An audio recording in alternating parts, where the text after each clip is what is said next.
Hi, my name is Brou. Today I'm going to talk about the advantage and disadvantages of vertical farming.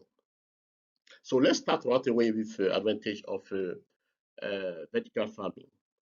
According to UN, by 2050, 80% of the whole population will living in the cities. So vertical farming could be a solution for feeding such growing populations. You also have the fact that the plant only needs minerals, not the soil, to grow. A low carbon footprint is then needed for vertical farming compared to the traditional farmers, which need a large space.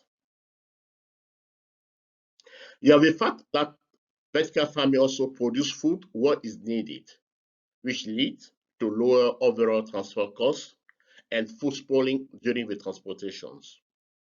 You have also the fact that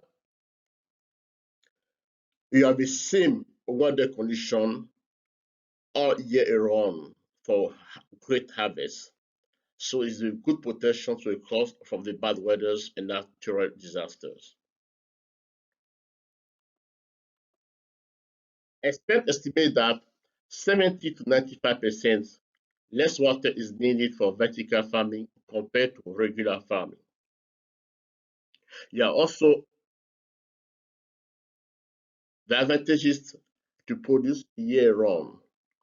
That means you can produce more than once per year, so high productivity. You also can have more organic food since no pesticide will be used. You also the fact that there's no more human hazard exposure related to heavy equipment, also diseases due to chemicals. And finally, it's going to be the best way to preserve the biodiversity. Many resources could be saved, forests could be preserved, and desertification be limited. And global warming, of course, going to be reduced. So now let's start with the disadvantages.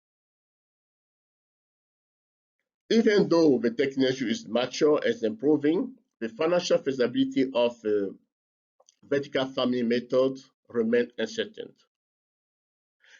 And vertical farming requires large amount of artificial sunlight the whole year, as well as heating and cooling.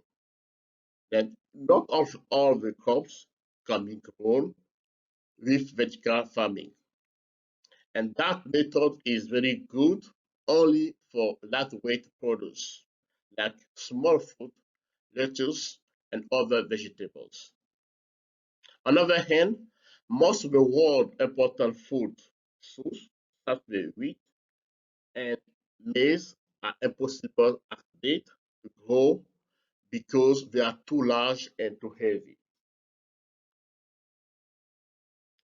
You also the fact that since vertical farming takes place in the controlled area in indoor without the presence of any insect, the pollination process needs to be done manually, which need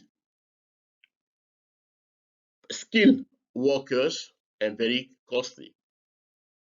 And also, since vertical farming is located in the cities, the manpower is going to be more expensive than the rural area.